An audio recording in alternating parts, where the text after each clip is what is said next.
Hello, it's me.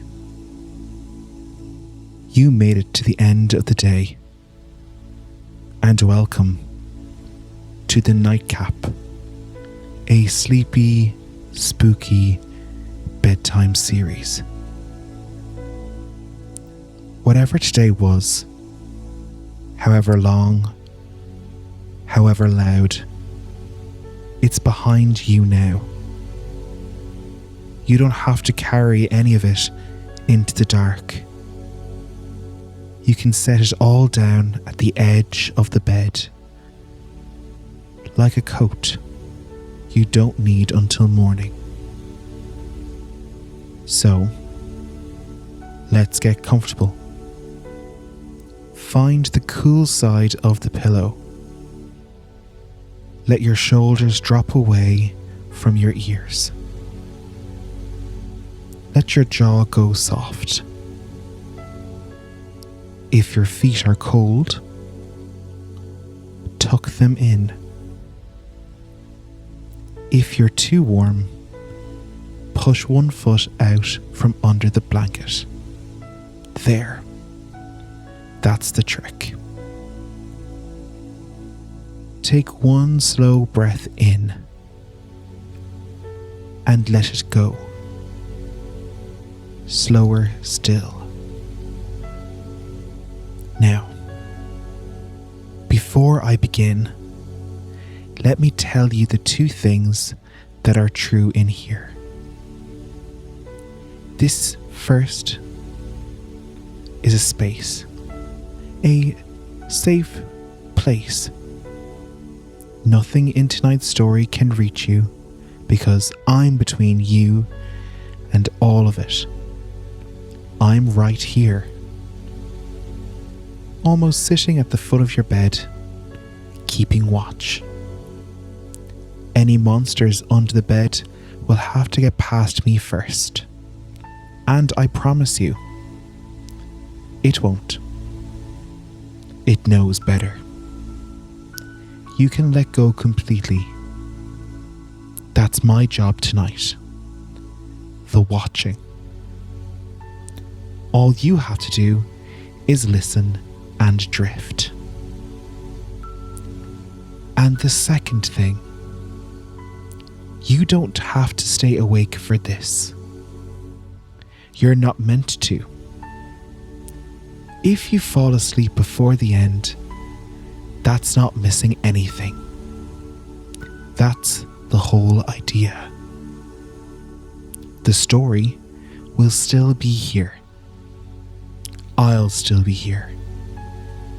And if you wake up in the small hours, in that quiet blue dark, and you feel a little untethered, don't worry. You can start me over from the beginning as many times as you like. Or you can simply lie still and try to remember how the story went and let your own mind carry it on for me. Either way, you're not alone in the dark. I'll be here. Comfortable? Good. Then, let's begin. Tonight's story is a true one, as true as old stories ever are. The Green Children of Woolpit.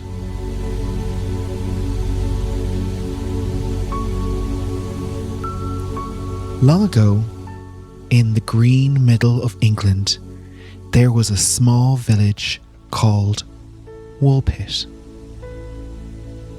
It was a small place, a church, a scather of thatched houses, a mill by a slow brown stream, and all around it, fields, soft and rolling, gold in late summer when the wheat came ripe. On the edge of the village, there were pits, old and deep, dug long before anyone could remember, where the villagers had once caught wolves. That's where the name came from. Woolpit, the wolf's pits. But by the time of our story, the wolves were long gone, and the pits were just quiet hollows in the ground, filling slowly with grass and shade. It was harvest time. The account says the reapers were out in the fields, cutting the wheat in heavy heat of the day, the way they had every summer for hundreds of years. Bees were in the hedges. The dry whisper of the stalks falling, that good, tired warmth that settles into your arms after a long day of working in the sun. And it was there, at the mouth of one of the old wolf pits, that the reapers found the two children, a boy and a girl, standing at the edge of the hollow, blinking in the bright light, as though they had just that moment stepped out of somewhere shaded and cool. They were small, and they were frightened, and they held on to one another.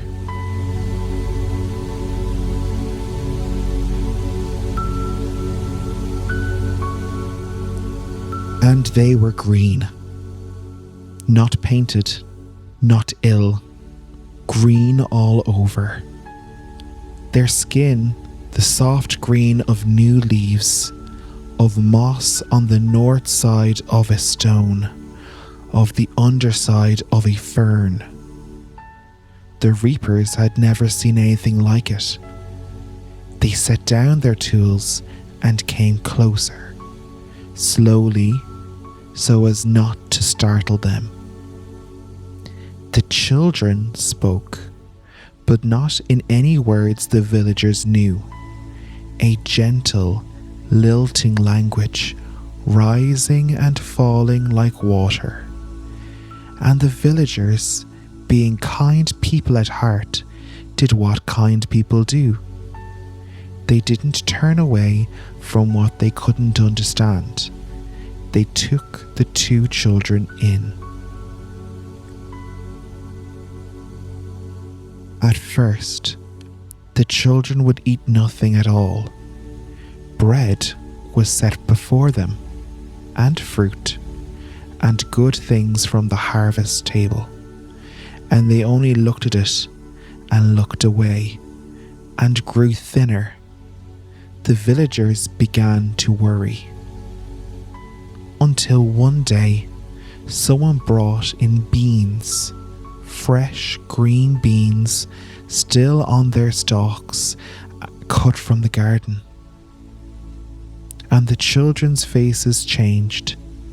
They reached for the stalks and opened them, looking for the beans inside the stems, where, of course, there were none.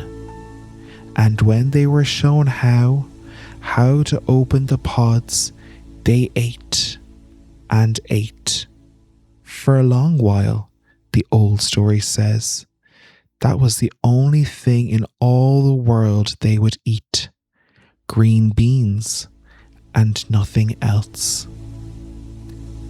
And slowly, a little at a time, the way the sun moves across the floor, they grew stronger. And as they grew stronger, they began to change. The green began, ever so gently, to fade.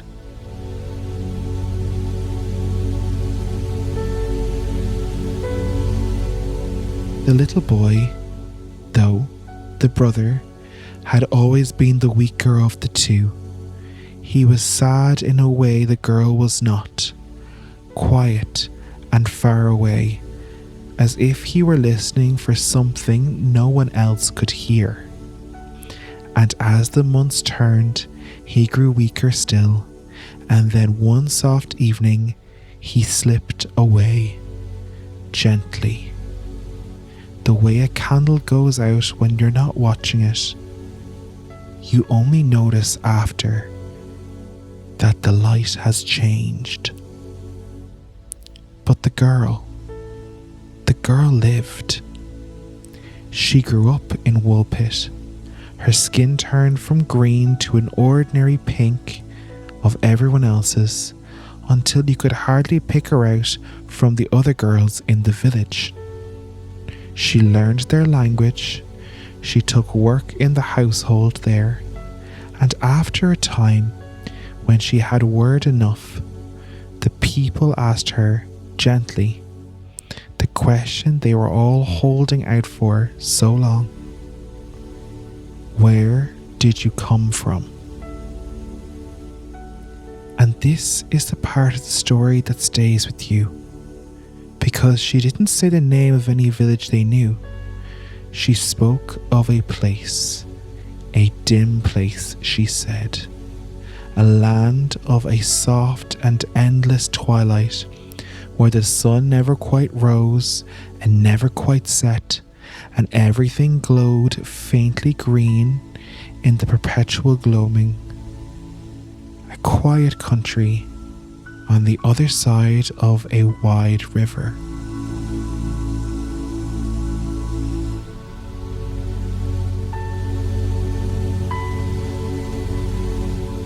She and her brother had been tending their family's flock, she said, in that green half-light, and they had followed the animals into a long, dark cave, and walked through the cool dark, drawn on by the distant sound like the far-off ringing of bells, and stepped out, blinking, into the blazing gold light of the English harvest, into our world, into the warmth. And they could never find the way back.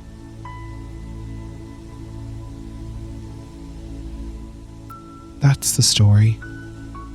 That's all of it, really. Two chroniclers wrote it down all those centuries ago, and then went on to other things and left us with a girl who came from the twilight and stayed. No one has ever explained it. Some say it's only a story the reapers told. Some say the children were lost and frightened and far from home, and that was the green was from some old sickness long forgotten. Some like to believe she really did come from somewhere soft and dim and green, just on the other side of the dark. I don't think we have to decide tonight. I like to think of her sometimes grown and safe and warm in a house in the little village. I like to think that on summer evenings she would stand on the edge of the fields as the light went golden and low, and feel not frightened, just quiet, just held, the way you are now. Two children walked out of the dark, once into the light and the warmth of people who took them in, and one of them was safe, one of them was home. And you are safe. You are home. And there is nothing at all in the dark tonight but me keeping watch, and the slow green fields and the far off sounds of bells. So soft now. You don't have to remember.